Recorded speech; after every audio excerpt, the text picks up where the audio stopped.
Hello friend, नमस्कार। CGPSC hand written notes के YouTube channel में मैं जितेंद्र धवाइट आप सब लोग का बहुत बहुत स्वागत करता हूँ। चलिए जुड़ जाइए ज़्यादा से ज़्यादा संख्या में। वीडियो के लिंक को, चैनल के लिंक को, क्लास के लिंक को शेयर कर दीजिए। नीचे देखिए शेयर का ऑप्शन, वहाँ शेयर कर दीजिए। फिर क्लास स्टार्ट करते हैं। हम लोग देख रहे थे CGPSC ACF के लिए तथा अन्य सभी एग्जाम के लिए कृषि विज्ञान। इसका ऑलरेडी 2 क्लास हो चुका है, आज क्लास नंबर 3 है। तो ज़्यादा से ज़्यादा संख्या में जुड़ जाइए ताकि हम लोग क्लास स्टार्ट कर सके। चलिए क्लास स्टार्ट करते हैं। फिर शेयर कर दीजिए, लाइक कर दीजिए जितने लोग भी देख रहे हैं। तो आज हम लोग देखेंगे कृषि विज्ञान के अंतर्गत प्रक्षेत्र प्रबंध।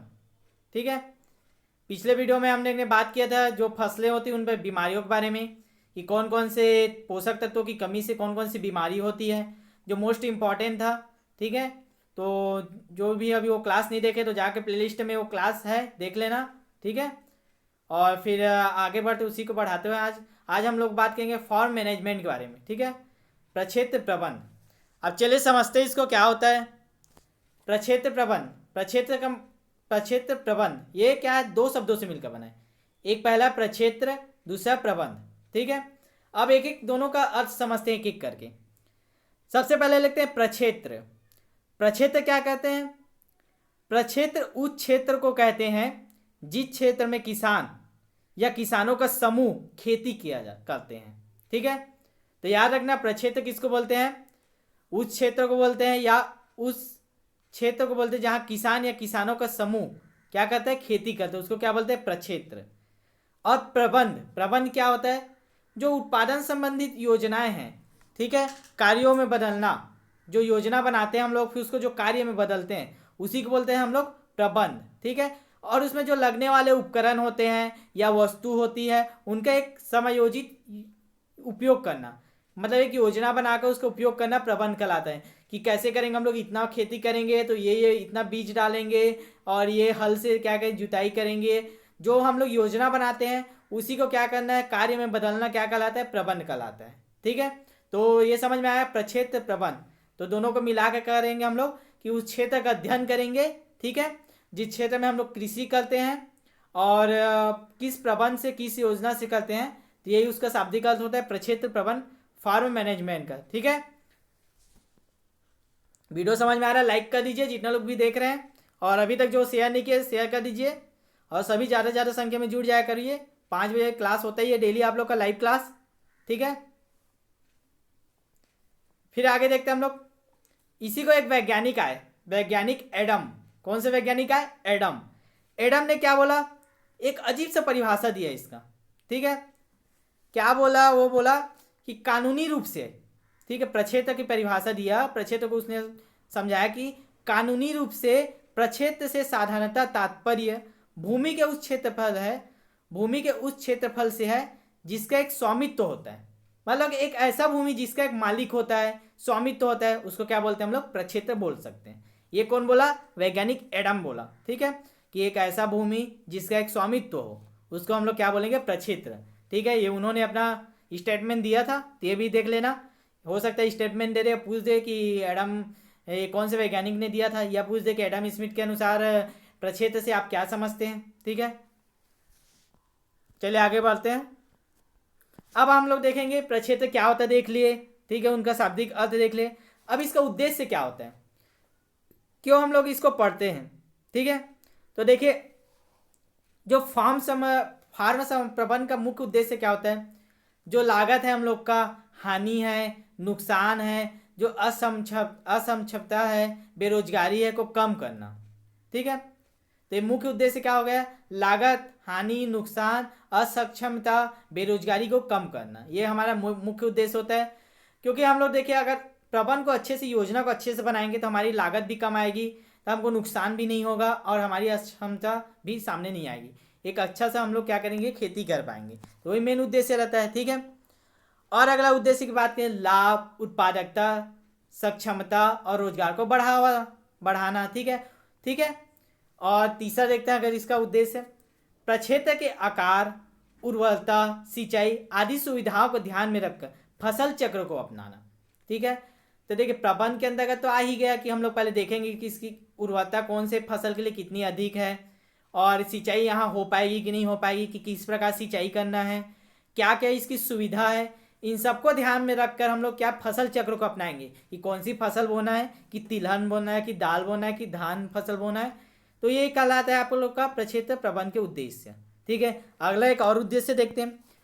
कृषि संसाधन में जो प्रयुक्त उपकरण होते हैं, चाहे वो भूमि भी हो, चाहे वो श्रम हो, चाहे पूंजी हो, चाहे जो योजनाएं हो, उत्पादन के पैटर्न का अध्ययन करना भी इसका उद्देश्य होता है, कि ताकि हम लोग क्या करेंगे कि प्रक्षेत्र प्रबंध के अंदर उनको अध्ययन करें, अच्छे से समझे कि किससे हमको ज़्यादा लाभ हो सकता है और उसको हम लोग अपनाएं अपने दैनिक जीवन में। यही इसका मूल उद्देश्य होता है। ठीक है, समझ में आ रहा है। ये सबसे कठिन टाइप का सब्जेक्ट है, अजीब टाइप का है, लेकिन इसको हम लोग सरल भाषा में कोशिश किया आप लोग को समझाने का। अब एक विशेष करके पॉइंट लिखे, रिमार्क डालिए।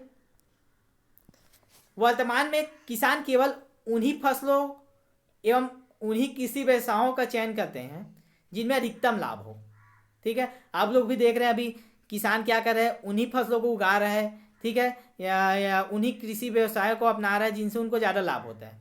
ठीक है, जैसे अभी धान के तो बढ़िया कर दिया है, रेट बढ़ा दिया भूपेश सरकार। ठीक है, तो अभी धान की खेती भी एक अच्छा आमदनी का स्रोत है। ठीक है, अब देखते हैं हम लोग अगला विशेषता पॉइंट डालिए। कृषि व्यवसायिक आधार पर की जा रही है। ठीक है, तो समझ लिए कृषि आज से क्या व्यवसायिक आधार पर करे, कोई खाने के लिए नहीं करता। जितना धान आजकल उगा रहे हैं किसान भी बेच देता है। ठीक है, क्योंकि खाने के लिए तो गवर्नमेंट दे ही रहे, चावल 1 रुपये किलो में या निःशुल्क दे रही है बीपीएल वालों को, तो उसी को खाते हैं गाँव में अधिकतम, और जो भी उत्पादन होता है उसको व्यावसायिक रूप से बेच देते हैं। ठीक है, फिर अगला पॉइंट डालेंगे विशेष में, कृषि की व्यावसायिक एवं आर्थिक सफलता के लिए प्रक्षेत्र प्रबंध का अध्ययन आवश्यक है। क्या बोला मैं, कृषि की व्यावसायिक एवं आर्थिक सफलता के लिए जो प्रक्षेत्र प्रबंध का अध्ययन करना हम लोग को बहुत आवश्यक है। ठीक है, तो ये कुछ विशेष पॉइंट हो गया। ठीक है, तो हम लोग ने एक कठिन टॉपिक था उसको एकदम सरल तरीके से पढ़ लिया। अब कोई भी क्वेश्चन बनेगा आप लोग को बन जाएगा प्रक्षेत्र प्रबंध क्या होता है। अब नया चीज़ नहीं लगेगा आप लोग को कि आप लोग ने अभी तक नहीं सुना है कि फार्म मैनेजमेंट होता क्या है, तो समझिए कि उसका अध्ययन करना, क्यों खेती का क्या क्या रणनीति बनाते उसको कार्य में तब्दील करना ही हम लोग का प्रक्षेत्र प्रबंध कहलाता है। क्या उसके उद्देश्य है, विशेष पॉइंट सभी को हम लोग ने देख लिया। अब जैसा कि आप सभी रोज जानते हैं हम लोग क्या करते हैं, एक फसल का भी अध्ययन करते हैं। ठीक है, तो इससे पहले हम लोग वाणिज्यिक फसल का अध्ययन कर चुके, तंबाकू के बारे में देखे थे। आज हम लोग देखते हैं रेशा फसल के बारे में देखेंगे। किसके बारे में देखेंगे, रेशा, जिससे रेशम की उत्पत्ति होती है। तो रेशा फसल में कौन आता है, कपास, कॉटन बोलते हैं जिसको। ठीक है, तो आज हम लोग क्या करेंगे, कपास के बारे में पढ़ेंगे, कॉटन के बारे में, जितने भी उपयोगी जो एग्जाम में बन सकते हैं क्वेश्चन या जो पुराने आए हुए हैं उन सबको इंक्लूड करके ये बनाया गया है। तो चलिए अच्छे से ध्यान से देख लीजिए। और आप लोग बोलना भूल गए, आज भी आप लोग को लिए 4 क्वेश्चन रहेगा, क्वेश्चन ऑफ द डे। तो वीडियो को पूरा देखिए जो भी अभी देख रहे हैं, और लास्ट में कमेंट बॉक्स में उसका आंसर दीजिएगा। ठीक है, पिछले वीडियो का बढ़िया बहुत लोगों ने आंसर दिया और बहुत लोग ने नहीं भी दिया है, तो आप लोग पूरा वीडियो नहीं देखोगे तब तक आंसर आप लोग को पता नहीं चल पाएगा, और वही इस पर क्वेश्चन लिया जाएगा जो मोस्ट इंपॉर्टेंट रहेगा। तो ध्यान से देखिए और लास्ट में उनका आंसर दीजिए। चलिए फिर स्टार्ट करते हैं। कपास, कॉटन। अन्य नाम देखें, मोस्ट इंपॉर्टेंट नोट कीजिए, अन्य नाम क्या बोलते हैं उसको, सफेद सोना। याद रखना, कपास को क्या बोला जाता है, सफेद सोना बोला जाता है। ठीक है, अब हम लोग देखते हैं कुछ विशेष पॉइंट डालेंगे जो आए हो क्वेश्चन में है या फिर मोस्ट इंपॉर्टेंट ही इसके कपास के लिए जानना जरूरी है। कपास की वृद्धि के लिए उपयुक्त तापमान कितना होना चाहिए, तो 25 से 32 डिग्री सेंटीग्रेड। याद रखना कितना होना चाहिए तापमान, 25 से 32 डिग्री सेंटीग्रेड।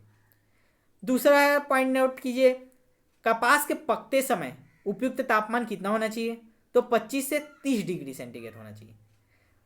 वृद्धि के लिए कितना होना चाहिए, 25 से 32 डिग्री, 25 से 32।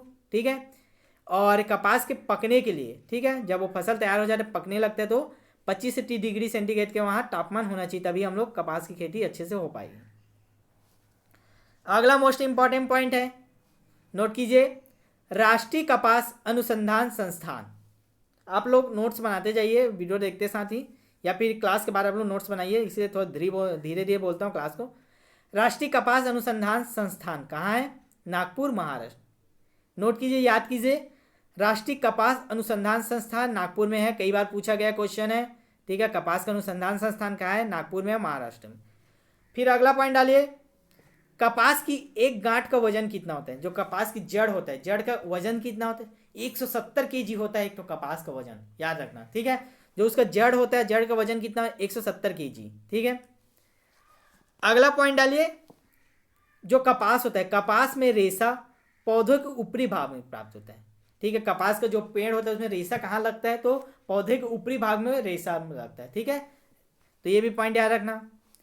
फिर अगला पॉइंट डालिए विशेष में 6वां नंबर, कपास के लिए उपयुक्त मिट्टी कौन सा है? ठीक है, ये भी कई बार पूछा गया है। कपास के लिए उपयुक्त मिट्टी कौन सा है? काली मिट्टी, याद रखना, ठीक है। कपास की खेती के लिए कैसी मिट्टी चाहिए? तो काली मिट्टी। अगला पॉइंट डालेंगे, कपास में किस प्रकार की जड़ें पाई जाती है? तो टेप रूटस बोलते हैं। क्या बोलते हैं? याद रखना, टेप रूटस। कपास की जो जड़ें होती है वो कौन से प्रकार की पाई जाती है या उनके जड़ों को क्या बोलते हैं? तो टेप रूटस। क्या बोलते हैं? टेप रूटस, याद रखना, ठीक है। अगला पॉइंट डालेंगे 8वां नंबर, कपास में उपयोग होने वाली टेक्नोलॉजी। अब देखिए, हर चीज़ में एक टेक्नोलॉजी होती है, तो कपास के उपयोग में भी टेक्नोलॉजी का प्रयोग किया जाता है। तो जो टेक्नोलॉजी उसको क्या बोलते हैं हम लोग? टर्मिनेटर टेक्नोलॉजी बोलते हैं। क्या बोलते हैं? टर्मिनेटर टेक्नोलॉजी, याद रखना। जितने भी पॉइंट है सभी आए हुए एग्जाम में हैं या मोस्ट इंपॉर्टेंट है, ठीक है। इतना आप लोग को याद होना ही चाहिए। भारत में संकर कपास, ठीक है, कपास के कई प्रकार होते हैं, संकर कपास, अमेरिकन कपास, देसी कपास, ठीक है, ये 3 प्रकार के होते हैं। तो उसमें का जो भारत में सबसे ज़्यादा संकर कपास कितने परसेंट में पाया जाता है? तो 40% क्षेत्रफल में बोया जाता है। भारत में संकर कपास कितने प्रतिशत क्षेत्रफल में बोया जाता है पूछेगा तो क्या बोलेंगे? 40% क्षेत्रफल में संकर कपास बोला जाता है, ठीक है, बोया जाता है, ठीक है। अब हम लोग देख लेते हैं इसे किस्मों के बारे में। पढ़ ले, कपास का अन्य नाम पढ़े और कुछ विशेष पॉइंट के बारे में बात की। अब किस्म देखें, कितने किस्म के पाए जाते हैं। तो अभी मैंने आप लोग को थोड़ा सा बताया था कि देसी कपास, ठीक है, और होता है आप लोग का अमेरिकन कपास, ठीक है, और होता है आप लोग का संकर किस्म। 3 प्रकार की किस्म पाई जाती है, तो उसी को पढ़ेंगे हम लोग। तो चलिए देखते हैं, पहला हेडिंग डालेंगे आप लोग देसी कपास, पहला किस्म डालेंगे देसी कपास। अब उसमें हम लोग नाम पढ़ेंगे कि कौन कौन से नाम होते हैं, उनका क्या क्या बोलते हैं। तो पहला डालेंगे, उसकी किस्म का नाम है संजय प्रताप कपी 1। क्या है? पहला संजय प्रताप कपी 1। दूसरा डालेंगे गिरनार, ठीक है, क्या है दूसरा? गिरनार। तीसरा डालेंगे दिग्विजय। क्या है? दिग्विजय। बढ़िया बढ़िया नाम है ना भारत का। फिर चौथा है RC8, ठीक, 5वां है लोहित। क्या है? लोहित। फिर 6वां डालेंगे जी कोट 1। क्या डालोगे? जी कोट 1, ठीक है। फिर लास्ट G1 है, याद रखना। फिर RG18, RG18। तो ये प्रमुख नाम है। आप लोग का नाम पूछता है कि देसी कपास की कौन सा किस्म निम्न में से है, तो 4 ऑप्शन रहेगा, उसमें एक ऑप्शन में से रहेगा। तो याद रखना, संजय प्रताप कपी 1, गिरनार, दिग्विजय, RC8, लोहित, जी कोट 1, RG18 और G1। आप लोग क्या कीजिए, इसको नोट करते जाइए और एक बार पढ़िए, अभी एक बार नोट करके पढ़िए, 2 से 3 बार पढ़ोगे और जब क्वेश्चन देखोगे तुरंत याद आ जाएगा ऑप्शन देख के, ठीक है। और ECF के लिए तो ऑप्शन ही रहेगा, मेंस तो होना नहीं है, ठीक है, एक ही एग्जाम होता है। संजय प्रताप कपी, ठीक 1, एक बार पढ़ लेना आप लोग, इसको बार बार नहीं बोल रहा हूँ, अच्छे से याद कर लेना, ठीक है। चलिए दूसरा किस्म के बारे में पढ़ते हैं। कपास की दूसरी किस्म होती है अमेरिकन कपास की किस्में। क्या बोलते हैं? अमेरिकन, ठीक है। इसमें पहला नोट करेंगे बीकानेरी नरमा। क्या बोलते हैं? बीकानेरी नरमा, ठीक है, किस्म का नाम है। दूसरा नोट करेंगे गंगानगर अगेती। दूसरा क्या है? गंगानगर अगेती, ठीक है। और तीसरा है लक्ष्मी। देखिए हिंदी नाम है, कंफ्यूजन मत होना, देसी है बोल के लक्ष्मी दे देगा, क्या आएगा? अमेरिकन कपास आएगा, याद रखना, ठीक है। बीकानेरी, गंगानगर, लक्ष्मी। क्या? बीकानेरी, गंगानगर, लक्ष्मी, बार बार बोलिए, याद कीजिए, ठीक है। अमेरिकन कपास की किस्में। वीडियो कैसा लग रहा है आप लोग लाइक कीजिए, कमेंट कीजिए, ठीक है, समझ में आ रहा है, ठीक है, आवाज जा रहा है बढ़िया से। अगला किस्म की बात करते हैं, संकर किस्म। क्या बोलते हैं? संकर। इसका भी नाम अच्छे से देखिए ध्यान से। चलिए पहला नोट कीजिए, वारा लक्ष्मी। क्या है पहला? वारा लक्ष्मी। प्रथम इंटर स्पेसिफिक संकर किस्म बोलते हैं। मोस्ट इंपॉर्टेंट पॉइंट नोट कीजिए, इसको क्या बोलते हैं? प्रथम इंटर स्पेसिफिक संकर किस्म, ठीक है, वारालक्ष्मी। दूसरा नोट करेंगे संकर 4। संकर 4 कौन सा है? संकर 4 भारतीय किस्म, ठीक है। फिर अगला नोट करेंगे तीसरा RS 2013, RS 2013। चौथा नोट करेंगे RST 9, RST 9। और पांचवा और अंतिम याद करेंगे मरु विकास। क्या बोलते हैं? मरु विकास। तो ये 5 नाम आप लोग को संकर किस्म में याद रखना है, 5 नाम, वारालक्ष्मी, संकर 4, RS 2013 और RST 9, याद रखना RST 9 और मरु विकास।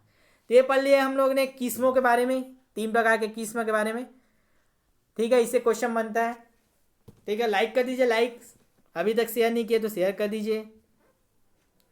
चलिए अब आगे देखते हैं बुआई का समय, ठीक है। देखिए बुआई के समय हर देशों में अलग अलग, भारत के अलग अलग हिस्सों में, अलग अलग राज्यों में अलग अलग है।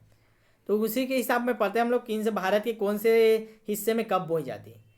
तो पहला डालेंगे उत्तरी भारत, ऊपर की ओर जितने भी राज्य है वहाँ कब बोए जाते हैं? 25 मई, याद रखना, ठीक है। ये भी पूछता है क्वेश्चन में, 25 मई को बोया जाता है, ठीक है। बुआई का एक समय है, आगे पीछे थोड़ा बहुत चलता है, वो हो जाता है वहाँ का मौसम के अंदर।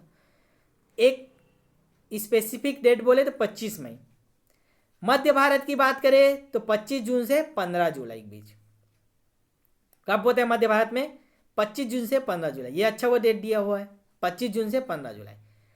तमिलनाडु, स्पेसिफिक तमिलनाडु की बात करें तो वहाँ 15 सितंबर से 15 अक्टूबर के बीच बोया जाता है कपास, याद रखना।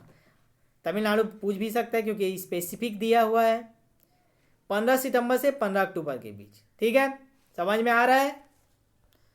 अब आगे बढ़ते हैं हम लोग, बीज दर की बात करेंगे कि कितने क्षेत्रफल में कितना बीज बोना चाहिए जिससे आदर्श खेती, आदर्श फसल उत्पादन हो सके, नुकसान ना हो, अच्छी उत्पादन हो, ठीक है, आर्थिक लाभ हो। तो चलिए अगला हेडिंग डालेंगे बीज दर, ठीक है। तो पहला देखिए, अमेरिकन जो कपास होता है वो 15 से 18 केजी प्रति हेक्टेयर में बोया जाता है। 15 से 18 केजी का हम लोग क्या लेते हैं? बीज लेते हैं और उसको 1 हेक्टेयर में बोया जाता है। देसी कपास की बात करें तो देसी का थोड़ा ज़्यादा लगेगा, 18 से 20 कर लीजिए। देसी कपास 18 से 20 केजी प्रति हेक्टेयर, याद रखना। अमेरिकन 15 से 18, देसी 18 से 20। संकर कपास ये तो बढ़िया भाई हाइब्रिड रहता है, इसका बहुत कम मात्रा लगेगा, तो मात्र 2 केजी प्रति हेक्टेयर, ठीक है।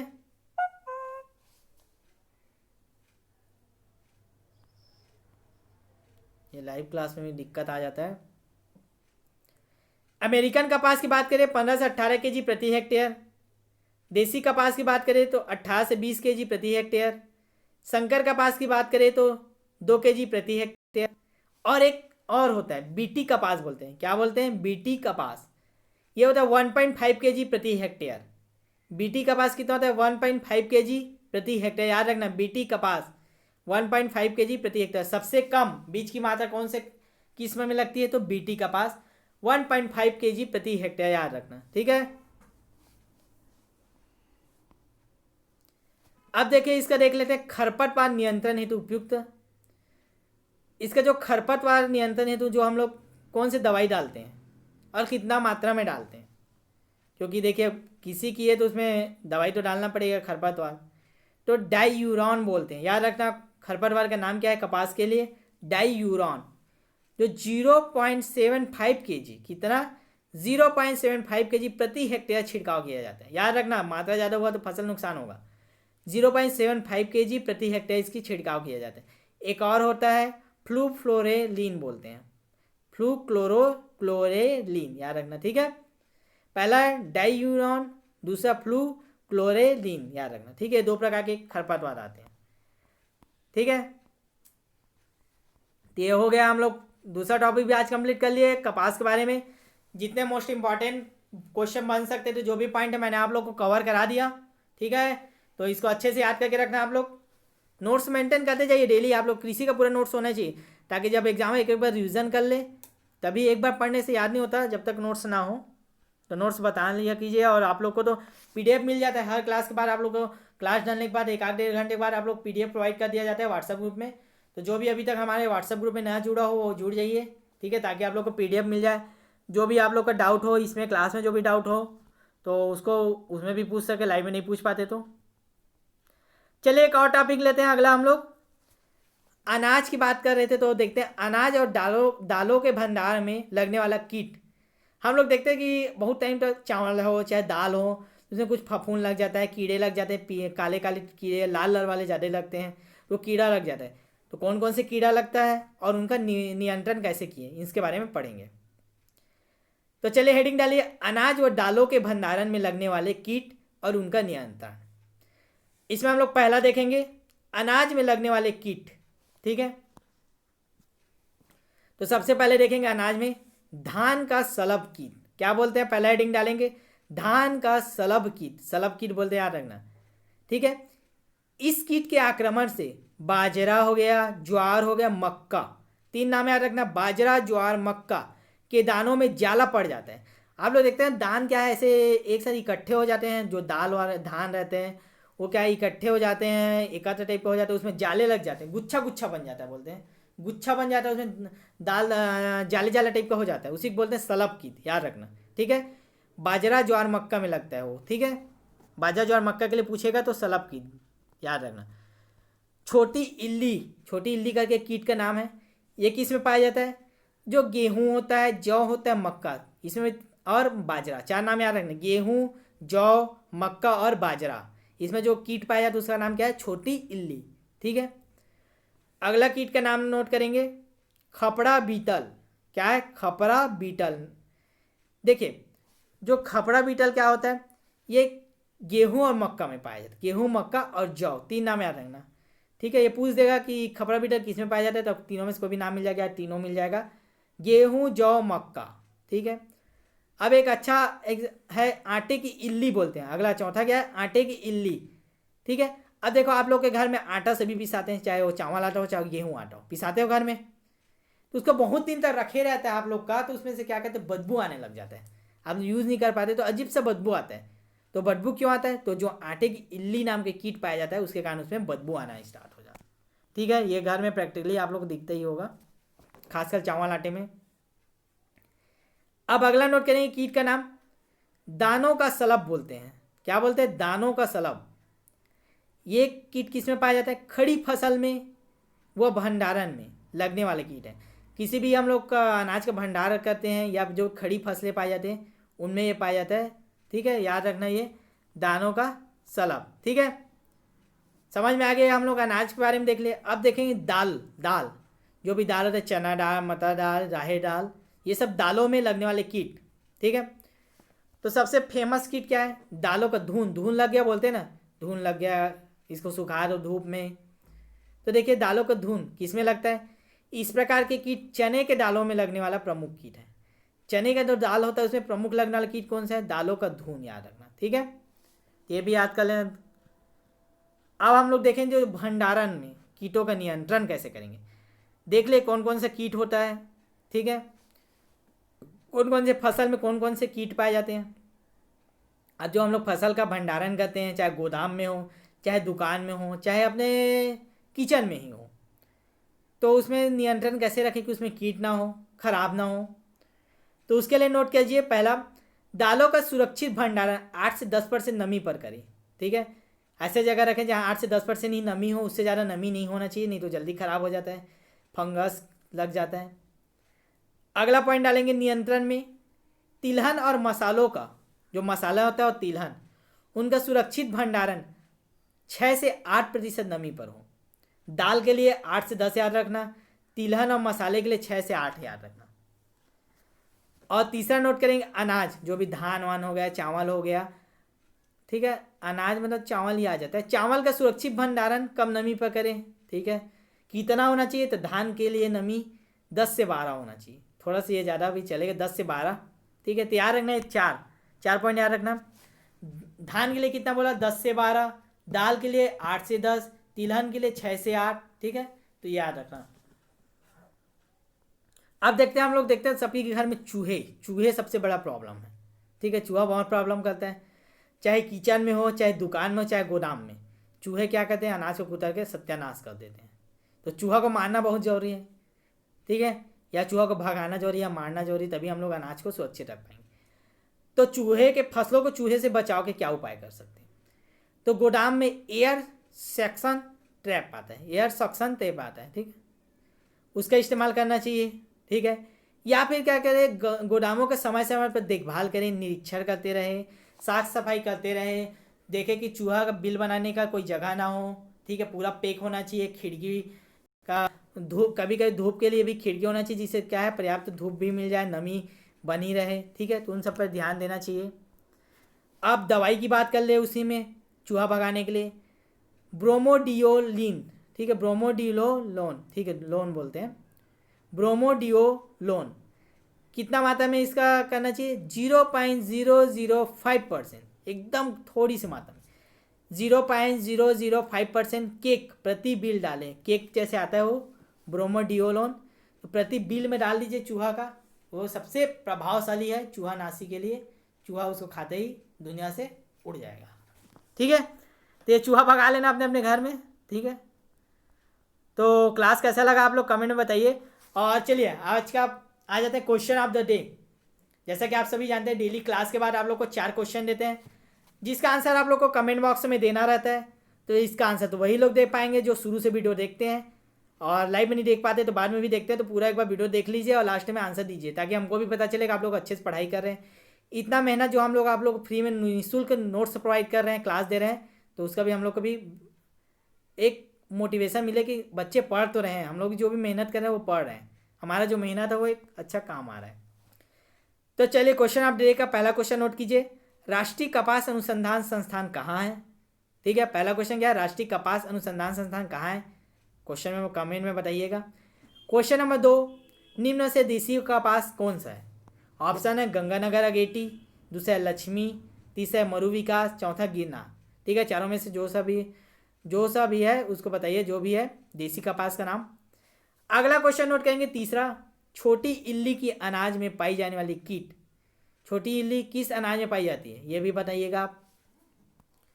अगला क्वेश्चन, आखिरी क्वेश्चन नोट कीजिए, कपास में किस प्रकार की जड़ें पाई जाती है, ठीक है। ये सारे क्वेश्चन का आंसर आप लोग को बताया, मोस्ट इंपॉर्टेंट पॉइंट है ये, जो पुराने कोई प्रीवियस ईयर में पूछे गए हैं, चाहे वो व्यापम में हो, ACF हो या अन्य अदर कॉम्पिटिटिव एग्जाम, इन सब से क्वेश्चन बनता है, ठीक है। तो ये सभी विषय के लिए महत्वपूर्ण है, EVS के अंतर्गत आ जाता है।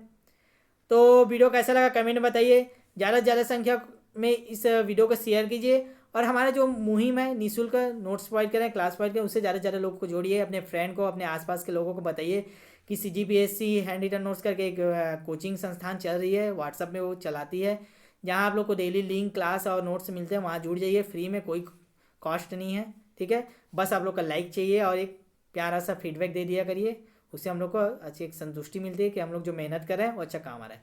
तो चलिए मिलते हैं फिर नेक्स्ट क्लास में, तब तक के लिए नमस्कार। अच्छे से पढ़िए, नोट्स बना के ही रखिए और क्लास पूरा देखा करिए। धन्यवाद।